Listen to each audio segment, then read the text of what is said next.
Good morning friends. मेरा नाम चंद्रशेखर सिंह है।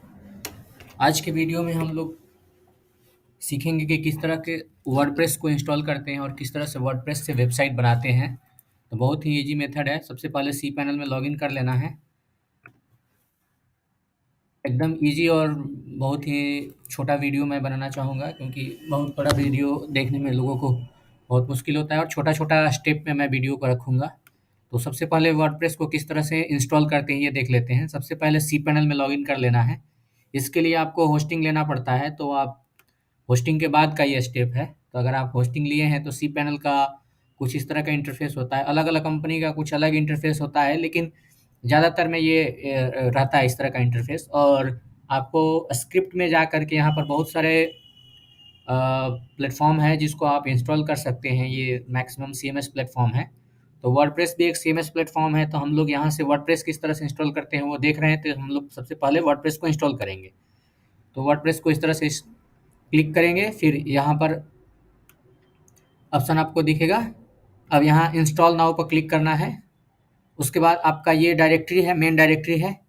अब यहाँ पर अगर आपको डेमो करके करना है तो डेमो डायरेक्टरी में चला जाएगा, या जो भी आप नाम देंगे। अब अगर आप डायरेक्ट लाइव नहीं करना चाहते हैं तो यहाँ पर कोई डायरेक्टरी दे सकते हैं।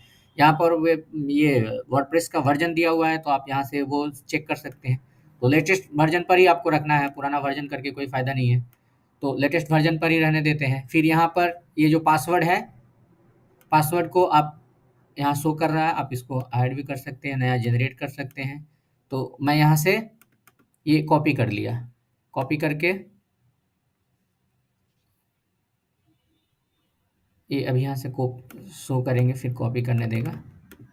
फिर मैं यहाँ से कॉपी किया, बाद में मैं फिर से जनरेट कर दिया। मैं इसको कॉपी कर ले रहा हूँ। कॉपी करने के बाद आप यहाँ पर अपना ईमेल आईडी अगर चाहें तो चेंज कर सकते हैं, जैसे मैंने इन्फो कर दिया। फिर यहाँ पर अपने साइट का टाइटल दे सकते हैं। ये वाटरप्रूफिंग का है, तो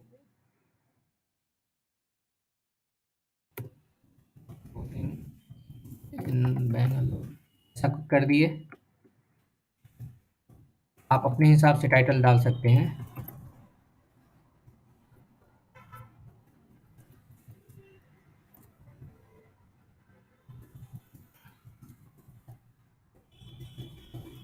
आप इस तरह से कर लेंगे।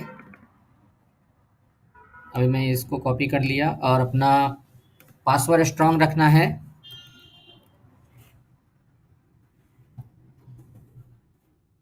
अपने हिसाब से आप यूज़र नेम बना लेंगे। फिर आपको इस तरह से आपको इसको कॉपी करके रख लेना है। अगर मैंने इस तरह से किया तो फिर इसका फ़ाइल में जा कर के चाहे तो हम अपना वो कर सकते हैं, इसको रख लेंगे, या नोटपैड का नया वो बना सकते हैं। अपने हिसाब से आप उसको सेव करके रखिए।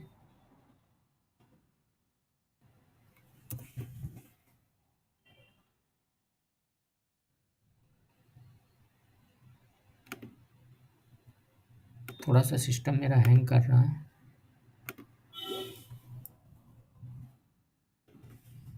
कॉपी कीजिए,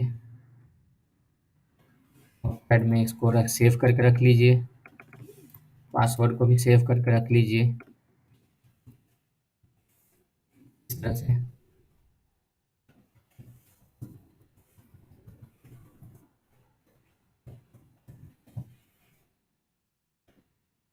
रख लीजिए, फिर लॉगिन करते समय आप इसका यूज करेंगे। अब ये सब चेक होने करने के बाद आपको सीधा इंस्टॉल करें। यहाँ थीम सेलेक्ट करने के लिए बोल रहा है, अभी थीम सेलेक्ट करने की ज़रूरत नहीं है, डायरेक्ट इंस्टॉल कर दीजिए।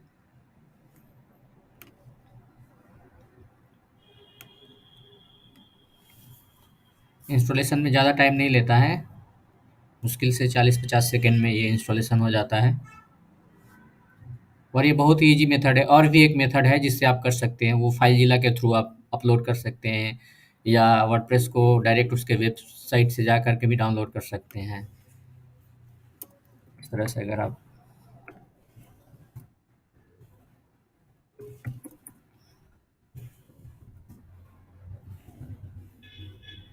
वर्डप्रेस आप यहाँ से डाउनलोड करेंगे तो डायरेक्ट डाउनलोड वाला डायरेक्टरी पे जाएँगे और यहाँ से लेटेस्ट वर्ज़न आप डाउनलोड कर लेंगे। इसको भी आप अनज़िप करके कर सकते हैं।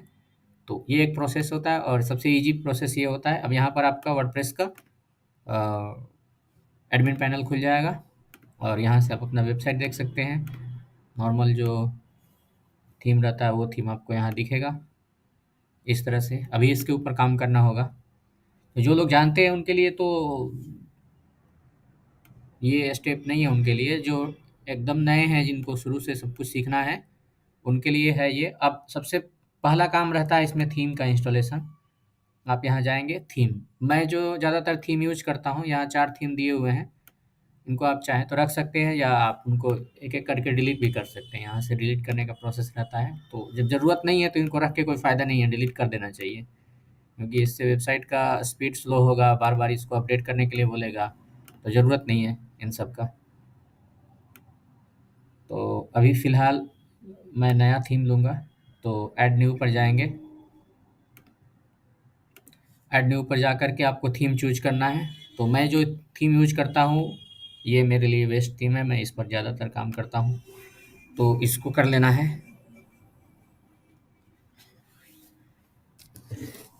उसके बाद इसको एक्टिवेट कर लेना है।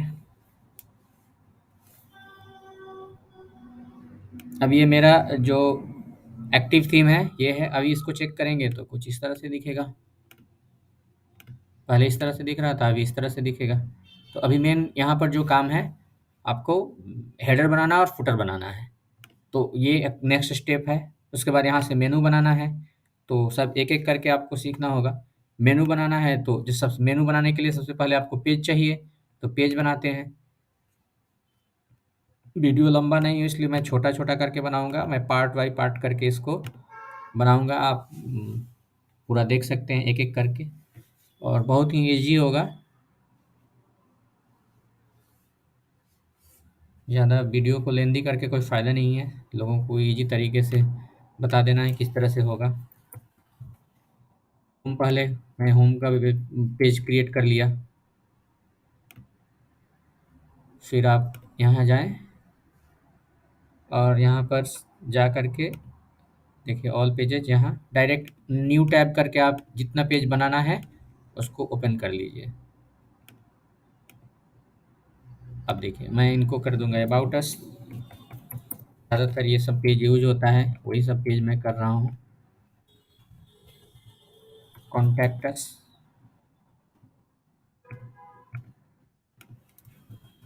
गैलरी, सर्विसेज, ये ज़्यादातर नॉर्मल 5 पेज का वेबसाइट में ये होता है। तो ये 5 पेज बन गया। अभी इसको अगर रिफ्रेश करेंगे पेज को तो देखेंगे 5 पेज हो गया। अब सबसे पहला काम रहता है हम लोगों को मेनू बना लेना। मेनू बहुत इंपॉर्टेंट है क्योंकि वो हेडर में यूज होगा। तो यहाँ पर अगर मैंने मेन मेनू कर लिया, कुछ भी आप अपने मेनू का नाम दे सकते हैं और उसके बाद क्रिएट करना पड़ेगा। क्रिएट करने के बाद ये जो दिख रहा है ये सब अभी एक्टिव दिखेगा। सेलेक्ट ऑल कर लिए और इसको ऐड मेनू कर लिए। अब सभी आ गए। मैं होम पेज को ऊपर में रख ले रहा हूँ। अबाउट अस को अगर ऐसा है तो ऐसे कर लेना है। ठीक है, इस तरह से अभी अरेंज हो गया। Home, about us, services, gallery and contact us, ये सभी पेज हो गए। कॉन्टैक्ट अस ज़्यादातर लास्ट में ही रहता है। तो अभी इसका ऑर्डर भी सही है। अब मैं कर लिया। अभी देखिए अभी अब यहाँ पर अगर रिफ्रेश करेंगे तो यहाँ पर आपको ये सब दिखना शुरू हो गया। लेकिन अभी मैटर ये है कि इस तरह का हमारा वेबसाइट का लुक होने से तो नहीं होगा। अभी हमको यहाँ पर लोगो देना पड़ेगा, फिर इसको अरेंज करना पड़ेगा। हेडर अच्छा होना चाहिए। फुटर, हेडर और फुटर जो होता है सभी पेजेज में दिखेंगे। तो सबसे पहले हेडर और फुटर का काम करेंगे और बीच का कंटेंट ये हट जाएगा। तो इसके पहले भी एक काम करना रहता है। ये सबको काट देते हैं। अब मेनू के बाद जो सबसे काम रहता है वो आपको जाना रहता है कस्टमाइज में। कस्टमाइज में जा करके सबसे पहले हमको होम पेज सेलेक्ट करना रहता है कि होम पेज जो फर्स्ट पेज होता है वही होम पेज होता है। जो लोग जानते हैं उनके लिए तो ये लगेगा कि ये क्या बता रहे हैं, लेकिन जो नहीं जानते हैं उनके लिए ये बहुत इम्पोर्टेंट है। क्योंकि बहुत सारे लोग यहीं पर आके फंस जाते हैं कि ये कैसे काम करता है। उनको ये हेलो वर्ल्ड वाला पेज दिखेगा, बोलेंगे ये हट नहीं रहा है। तो नहीं हटेगा। यहाँ आपको आना पड़ेगा। एक बार फिर से देख लीजिए। आपको जाना पड़ेगा होम पेज सेटिंग में, फिर यहाँ आएंगे और लेटेस्ट पोस्ट पर आता है ये, इसलिए यहाँ लेटेस्ट पोस्ट दिखता है। आपको स्टैटिक पेज पर कर लेना है और यहाँ आकर के आपको होम पेज को चूज कर लेना है।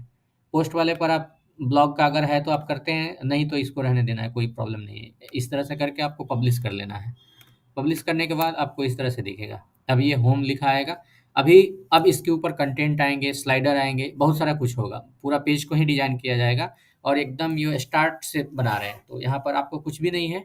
पूरा स्टार्ट टू एंड हम दिखाएँगे, लेकिन ये वीडियो को इतना पर ही अभी क्लोज़ कर देंगे। फिर नेक्स्ट वीडियो में हम दिखाएँगे, क्योंकि एक वीडियो बहुत नेक्स्ट वीडियो में हम हेडर और फुटर देखेंगे।